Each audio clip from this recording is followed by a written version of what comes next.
Hello, people of the internet. Good morning, good afternoon, good evening, happy Monday to you all. We have an album to get to, so let's dive into it. The title track was amazing. I'm hoping the rest of the album is good as, if not better than. So, 17th Heaven EP. Oh, man, am I excited for this. This is my first album listen in a hot minute that I'm doing properly. If there is anyone from other artists I've promised I've listened to with albums and stuff, those written posts are coming. Please be patient with me. I am working through them slowly but surely. It's just now that we're kind of on time, we're gonna just start cranking out album listens like we normally would. So here we are, 17th Heaven EP. If you're new around here, if you've never had an album listen with me, what I do is I go through every single song on the album minus the title track and any pre-releases if there are any. In this case, we don't have any. So we're going to go through every single song on the album minus the title track and I believe the instrumental track, which I believe this album also has. Thank you very much for including an instrumental track. I love instrumental tracks. So we're going to go through SOS, Diamond Days, performance teams back-to-back, hip-hop teams Monster, vocal teams Yawn, and finish with Headliner. All of those, every song is going to be chaptered in the timeline below, so if you want to skip ahead to a song of your choice or want to see where we are in the album, you can refer to that down there. But if you're in it for the long haul like me, welcome aboard. Let's get started. DJ, roll the intro.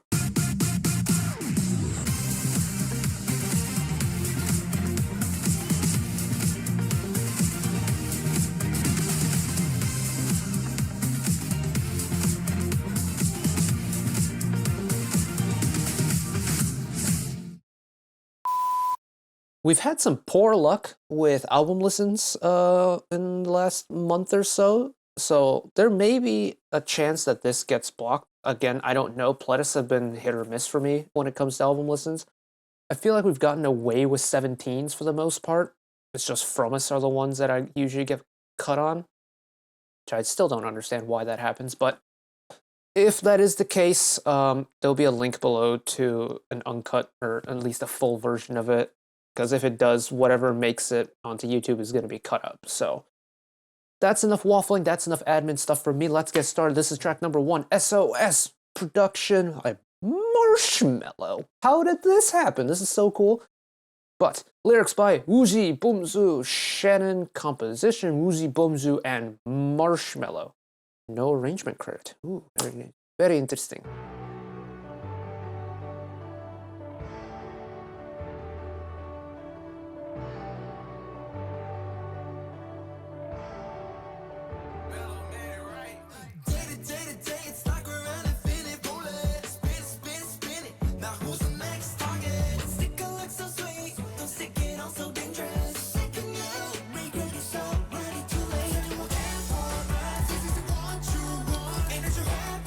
Oh, the build's coming in early.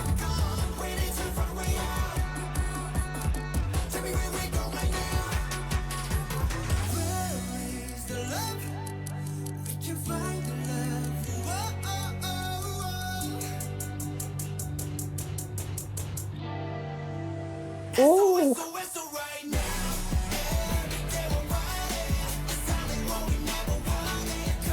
That's a punchy entrance from Scoops. Oh my goodness. I know his name is S. Scoops, but...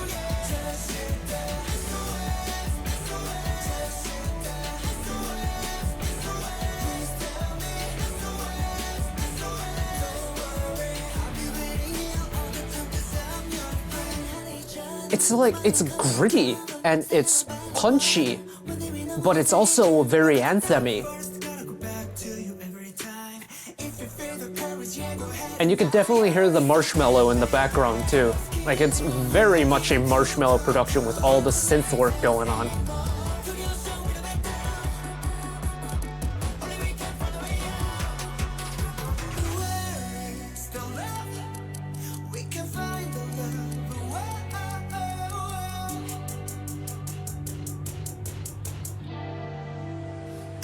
That chord is so smart. It's because it's not a bright way to bring back the song.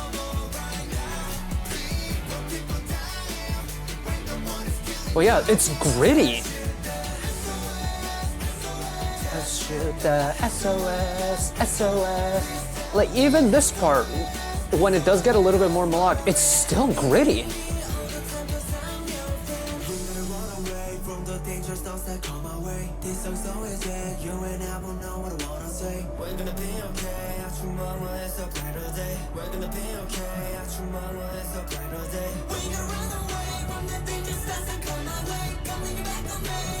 Quick cadence in the delivery here in the bridge.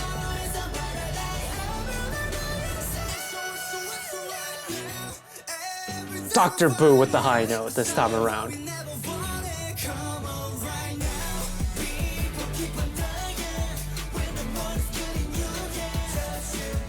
SOS, SOS, SOS, SOS, SOS, SOS. I'm your friend. Wow, what a way to start. It's very much this era's FML, isn't it? Yeah, I love how gritty it is. It's raw, it's rough, it's aggressive, and also at the same time very anthemy, and I like that balance. I quite like it when artists do this specific type of anthem. I think it's a very cool shoot, what is it called? When two things just shouldn't go together do? It's like when you think of anthem, you usually think of something that's a little bit smooth and a little bit powerful, but you get away with a certain amount of grit and roughness. And then you pair it with this quite nice EDM beat that really does not need to shine all that much. Like, it is not, it's very much a vocal prominent song. Front and center is all vocal. And to have a song like that having an instrumental backing part that is very much EDM coded, but not very noticeable, surprisingly. Like, the beat is there, you can tell the beat is there, but the vocals are so powerful and so, like, punchy that it almost overshadows the beat, and that's hard to do on an EDM song, I feel. And if that was the original intention of having the vocals just be the song, kind of, I like the execution of it. I do like the execution of it. Now, usually we would have gotten the title track here. Track number 2 on the album, of course, is God of Music, which, chef's kiss. I'm just gonna read the lyrics on that, or the credits. So Woozi Bumzu, Scoops, Mingyu, Vernon on lyrics, Woozi Bumzu, Pak Kite on composition, Pak Kite, Ibom Hoon, and Bumzu on arrangements. Very nice. Now we go to track number 3, Diamond Days, Woozi Bumzu, Scoops, Mingyu, Vernon, Jonggan T on lyrics, composition, Woozi Bumzu, Lish beats, and Bumzu on arrangements. Righto.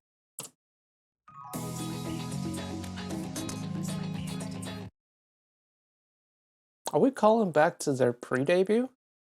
Sorry, I don't usually pause on these, but slip into the Diamond Life. Hello?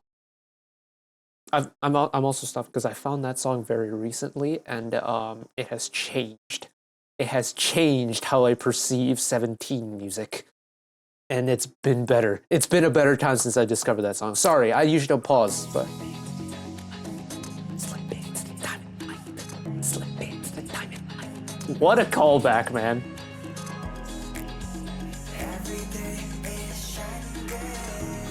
Oh.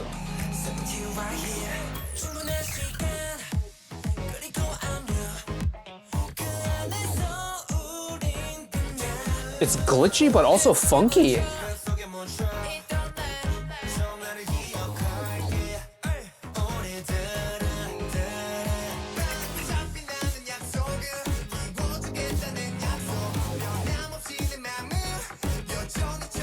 Oh, it does.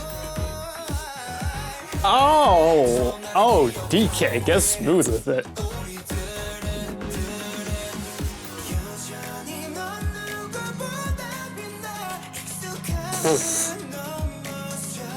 Dr. Boo, calm down, sir.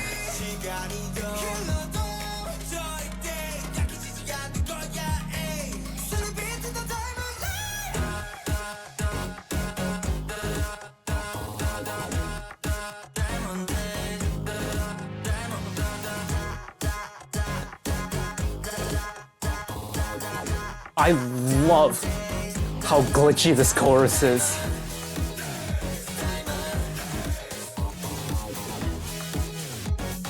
Oh, this song's kind of magical.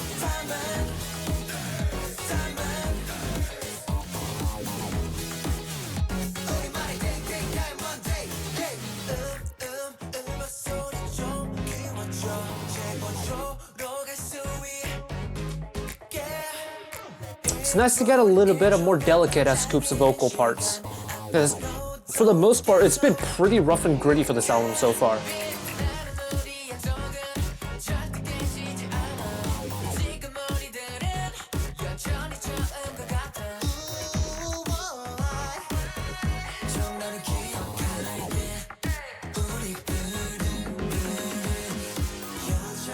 The production for this song, though, is spectacular. It's genuinely spectacular.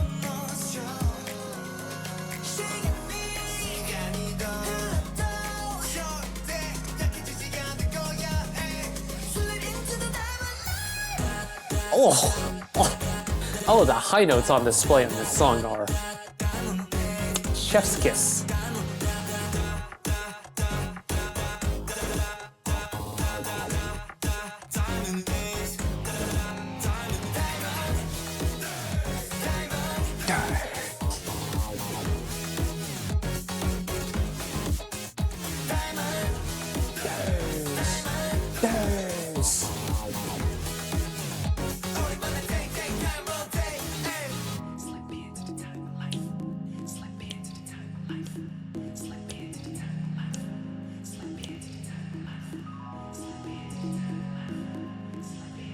Oh, is this how we're taking the song out?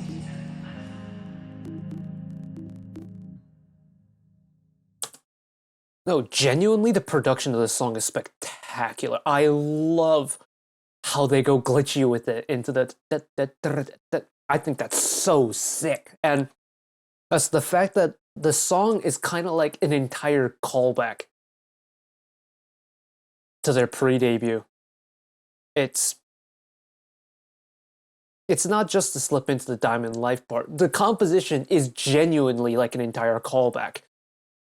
And it's amazing. It does feel like a modern take on that song. And it's like 17 telling their own career story in one song.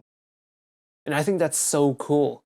And I love the super wide range of styles we get in this song too. Whether it's like the almost vocal chops in the choruses, the absolutely ridiculous high notes that we get at the end of every single pre-chorus. Just the absolute vocal swag that everyone has. And then like the gritty rap delivery, the smooth rap delivery, the rappers with that gritty delivery going a little vocally smooth with it later in the song. The little gang vocal sections, the harmonies. Oh, this song has it all, baby. Yes, it does. I reckon this might be a hard song to top if we're talking about B-side of the album. And I know this is early on, but this could have a very good shot of holding that title come the end of the album listen. Right, of course this is a 17 album, so we have unit stuff to check out. This is back-to-back the performance team.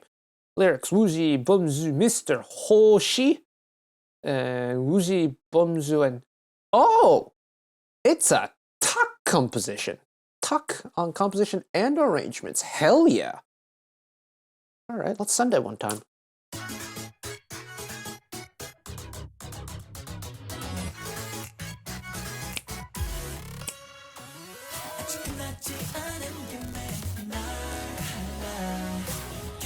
Get tasty with it one time on the chords.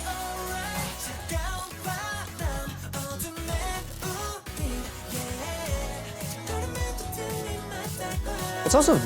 Oh, the harmonies are smooth AF.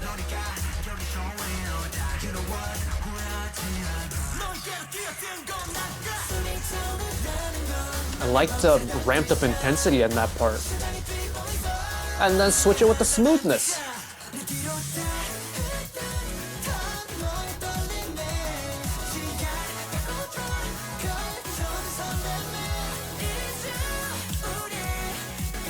Ooh, How? Get your moment.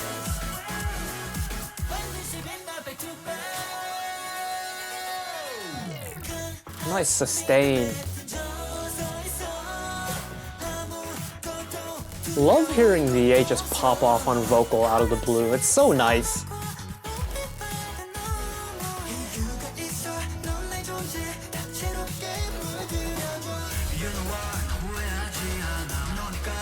Then he ramps up the intensity the second time around.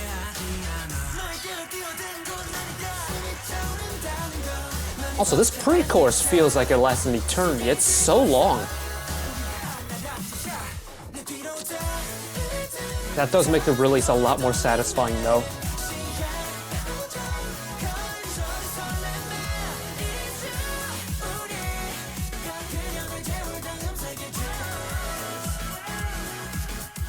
His voice on that high note, I think, is the perfect texture for this song.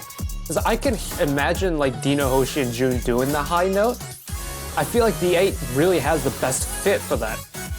Also, hello EDM solo. Ooh, get tasty with the slide.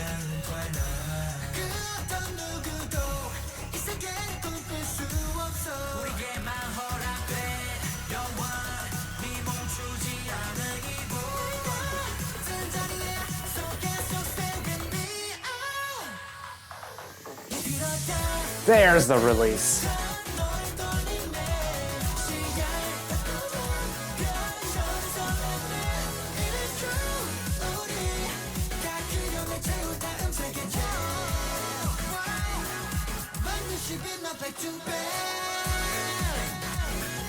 Not as long of sustain that time around. I would have liked to get a longer sustain from Hoshi there.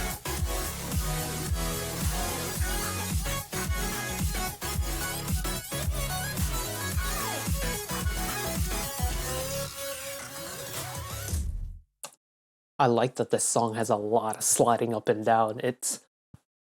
I genuinely would love to see a live stage of this, because I reckon the choreo for this would be so smooth. It's like, it's got the aggressiveness and the intensity, but I can just see them doing all of the smooth ass slides into like, in time with all the little slides in the song. Ooh.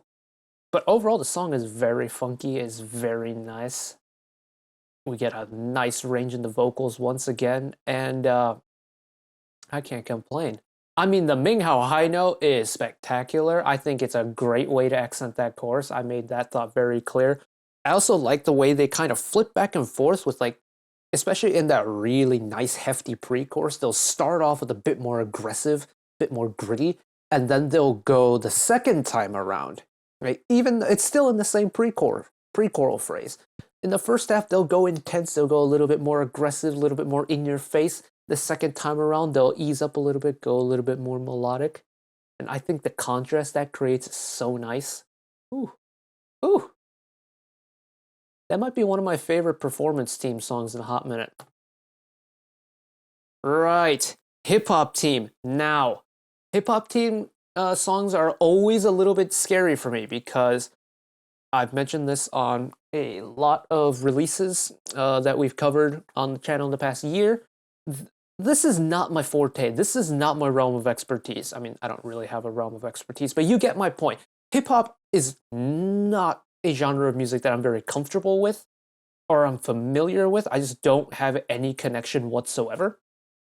But the fact that, 17 were guaranteed one, it helps for me to kind of get more acclimated to it. So, Monster with the hip-hop theme. This is lyrics by Woozi, Bozu, S-Scoops, Wonu, Mingyu, and Vernon. Writing all the fire bars. Composition, Woozu. Oh, Vernon on composition. Hell yeah. And then Bumzu on arrangement. All right, Mr. Boynan, let's see what you got.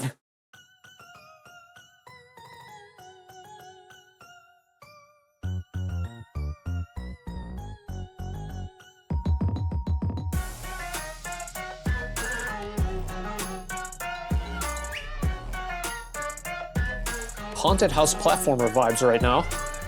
Where my goblins, where my Draculas, this the anthem.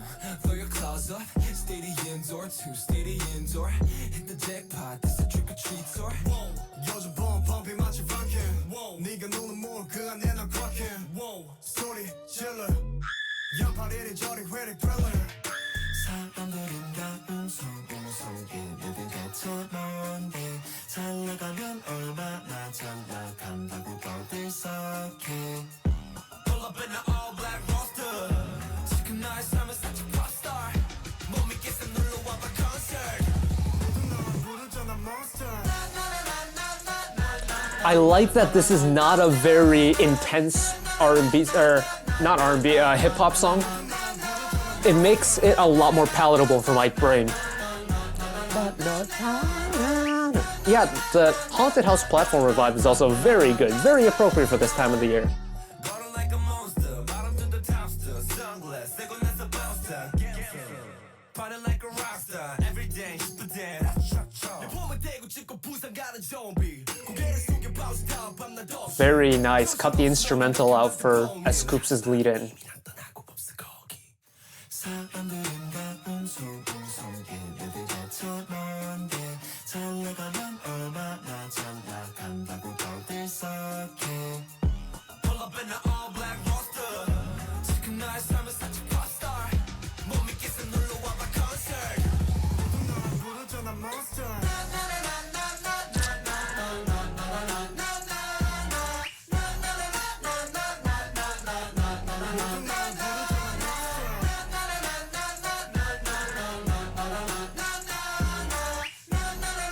I can actually listen to this kind of like a pop song and still enjoy it, which is very nice. Layer it a little bit.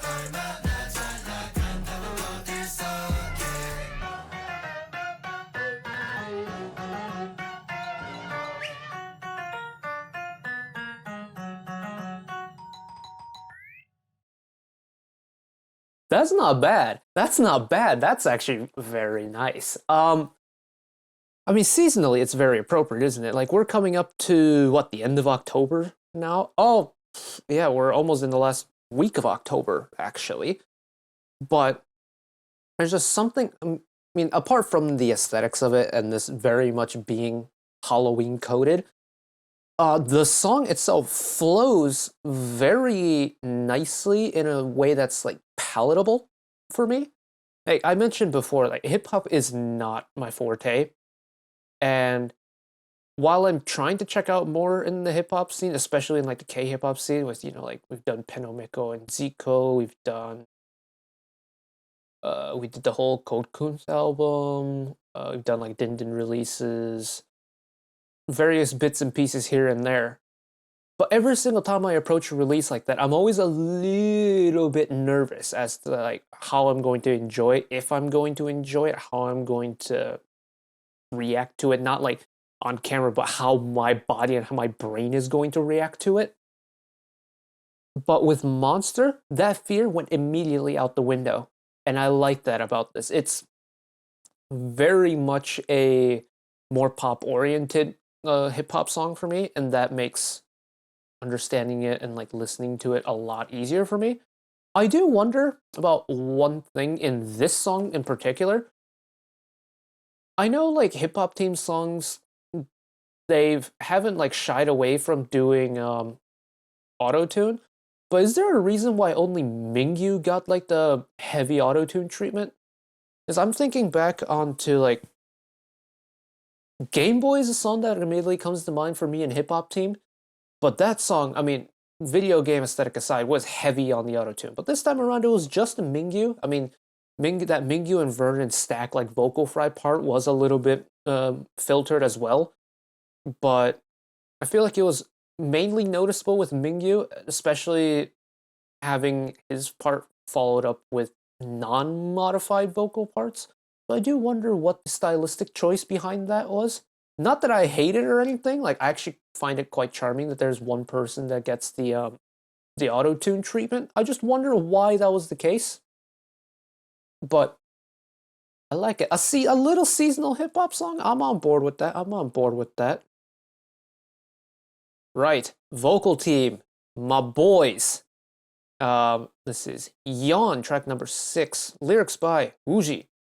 That's it. No Bumzu, just Woozi. Composition Woozi and Bumzu. Arrangement Woozi, Bumzu, and Yibom Hoon. Alright, here we go.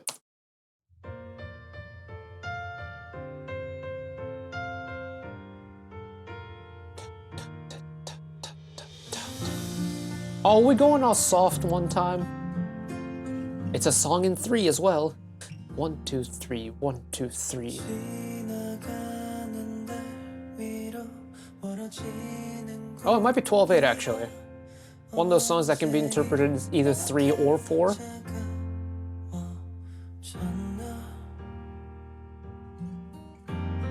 이젠 정말 잊어야 하나 봐 연습한다 해도 안 되겠지 그야 전부였는걸 동동 구른 발 걸음 나에 대한 낙서만 가득한 맘속에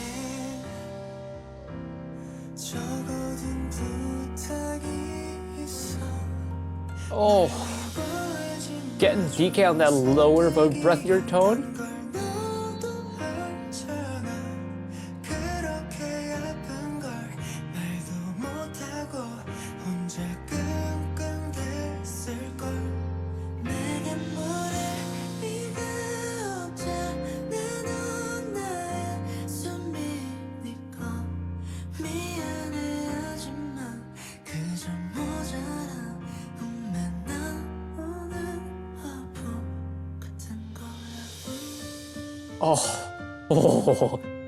the way Woozy just slowly sapped the power out of his vocals until the very end.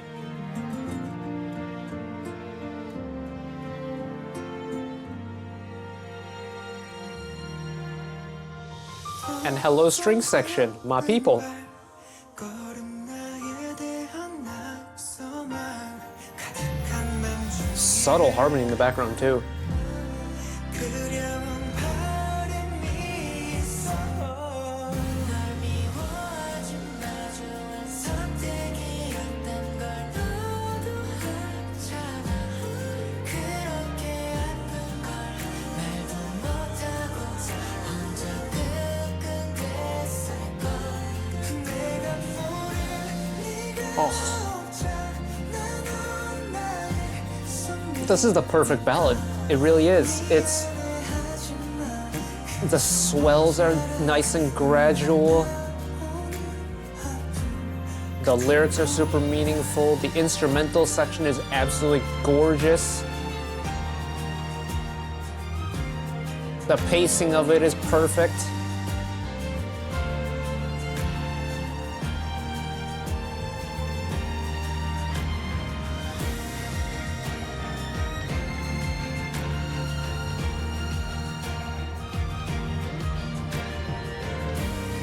I love this kind of like solo section where the string section and the electric guitar are going back and forth too.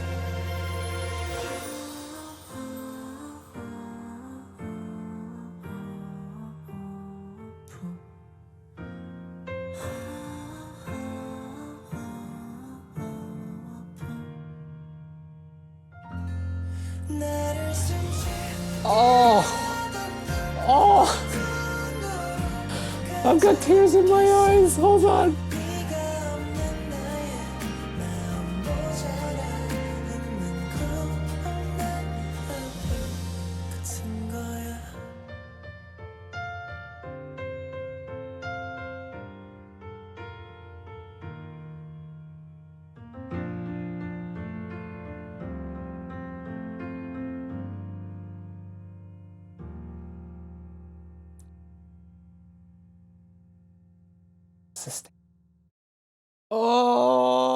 Oh my god. Oh, that's why. That's why the emotional hours, that's why the emo hours are open. It's 4 minutes long. Oh my goodness. You know what it is about a ballad? There's something about it. And I've never really properly delved into explaining why this is the case. But I find listening to ballads super cathartic, especially when I'm in like a bit of a mood and I need to kind of let my emotions out. I find listening to a ballad to be really relaxing, really healing. And for 17 to drop something like Yawn, where it is just so quintessentially a ballad and one that is done at such a high level, makes me so happy to listen to it because it really is. the perfect ballad. It's so pretty. The vocals are gorgeous. The instrumental sections are gorgeous. The pacing of the song is gorgeous. The message is unbelievable. Is it? Admittedly, I didn't pay full attention to the lyrics. I was too busy kind of enjoying the melody and stuff like that. But does this have anything to do with Seungkwan and how he's had a bit of a roller coaster of a year emotionally? Because it kind of feels like it's a little bit written for him, about him in a way. And if that's the case, that's adorable, that's amazing, and I love the camaraderie that the guys have. Because I mean, fucking hell, someone has been through it this year. And I know he gets a mention on like the intro and outro cards whenever I do videos, but that Moonbin moment, I think, hit the industry really hard, and especially with how close Sungwon was. This could have not been an easy time for him. Like, and it's good to see him back doing the whole idol duty thing again. Like, he's doing shows now. He's back in with the group, but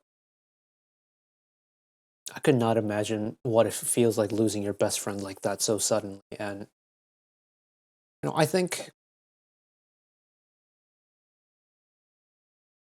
kind of similarly to how, the title track, how we as humans can share our love of music without understanding a language, like what language is written in, what we're speaking, we can still enjoy music in that way. I think music can be enjoyed in a similar way on an emotional level. We don't need to be going through the same scenario to feel the emotional power of what that song needs to be. And I think it's a great kind of tie-in, and it's a great full circle coming back into, it's like you've gotten the actual like physical part of it through the title track. Now you're getting the emotional side of humanity through Yawn, and it's the same way about, yes, we might be going through different things, but we feel the same emotions. And, to have a ballad that's like that and that is as healing as this is, it doesn't get any better than this, really. And for one final time, we have, let me pull it up real quick. This is Headliner. Now, there's one more song after this. It's the instrumental track for God of Music. We won't cover that, but here we go. Headliner, lyrics by Woozium Bumzu, composition Woozium Bumzu, arrangement Bumzu and Park Ki-tae. Here we go.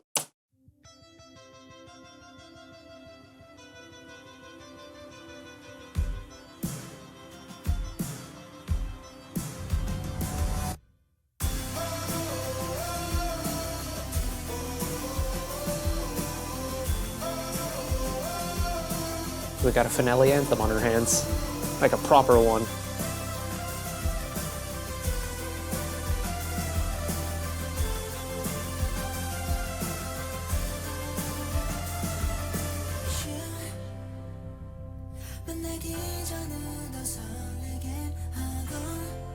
Oh, the start is slow. Peep the harmony.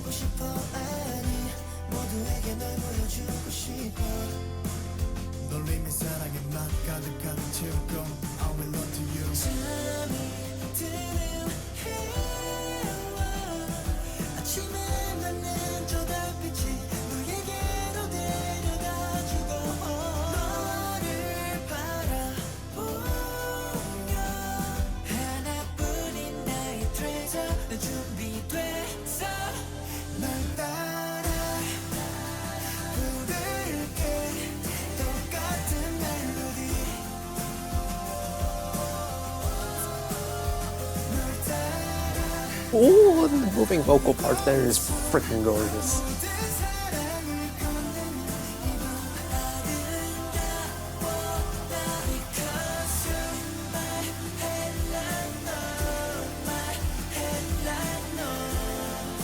Oh, this is definitely show under right here.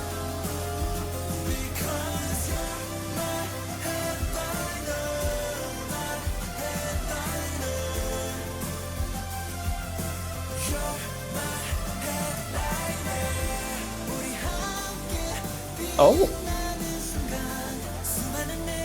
what is this extension?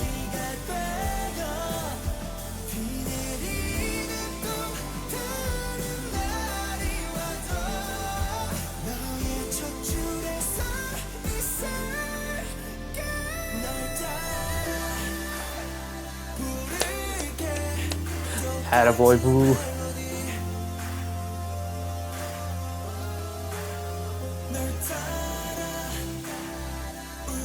That growing background vocal part is gorgeous.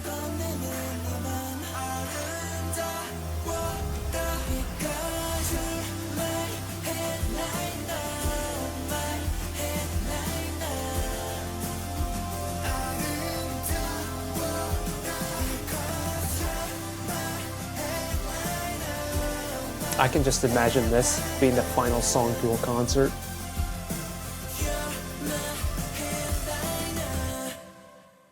No, it's not over already. That song went by so quickly. No. But genuinely though, there are certain songs where you feel like, okay, this is how we're going to end. Usually on a pop album, that's the ballad.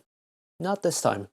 This is how you do an album finisher. Oh man, this is concert encore. This is album finisher. This is the wholesome finish that I think we all wanted from an album like this, and it's freaking gorgeous. It's balanced really well. The instrumental part has a nice twinkle, like a hopeful twinkle to it. The vocal part on top also has that same twinkle to it. I think though, like, I don't usually go back on B-sides, but my favorite part has to be that B-side, not B-side, the pre-chorus, the growing part in the pre-chorus. Let me see if I can find it.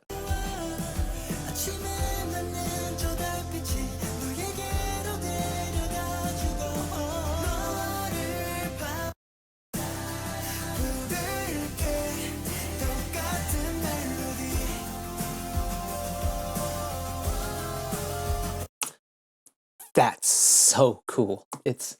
I'm trying to think of when we would have gotten a 17 harmony like this extensive of a vocal harmony from them, and I can't think of it. But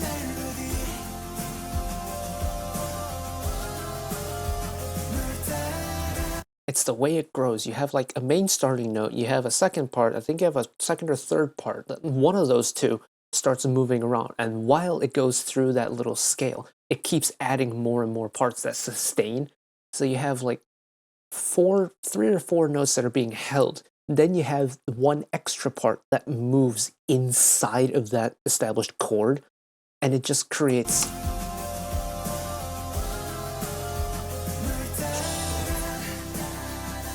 It's so pretty. Oh my. Genuinely, Headliner has kind of made picking B-side of the album very tricky for me. First impressions off of the album listen, this is my favorite 17 album of the year. Second Win by Busok-sun has been sitting comfortably at the top of my list, at top of some lists for a very long time. You know, like it's got 7 p.m. with Peter Elias in it. It's got Paiting Heaji. The FML album, of course, Sonugong. It's got FML. That entire album was brilliant. But this 17th Heaven EP is different gravy. They have really stepped up their game with this. And I mean, the fact that, you know, this is mini album number 11 from them, and they're still raising the bar every single time blows my mind, because this is hard to do, to continuously get this much better every single time. Like, Face the Sun was a really good album. What was the album with Olga Shipshiana on it? But in terms of like recent albums, this 17th Heaven EP just resonates with me so well. And I'm really glad that this album exists now, because this is brilliant. And it will be playlisted immediately. But, final thoughts? I want more music. I want more music from them already. B-side of the album, Diamond Days, is brilliant. Headliner is brilliant. Yawn is absolutely gorgeous. But overall, this album might rank, like, the album as a whole might rank pretty highly at the end of the year because, well, frankly, it deserves it. It's really good. But that is it for me today. Thank you all for watching along with me, listening along with me. Hopefully you enjoyed it as much as I did. One last request from me today: let us work together as a community to bring a little bit of extra happiness back into the world, whether it be, checking with your friends and family, holding the door open for somebody, or even picking up a piece of trash off the street. Just one small act of kindness to make brighten up someone else's day to day. And know that wherever you are in the world, should you ever be going through a tough time in your life, for whatever reason it may be, even though I'm just some guy on the internet who waffles about music in his free time, know that I will always be a friend, ally, and a shoulder to lean on whenever you need me. So take care of yourselves, take care of each other, spread the love, and I'll see you next time. Bye-bye.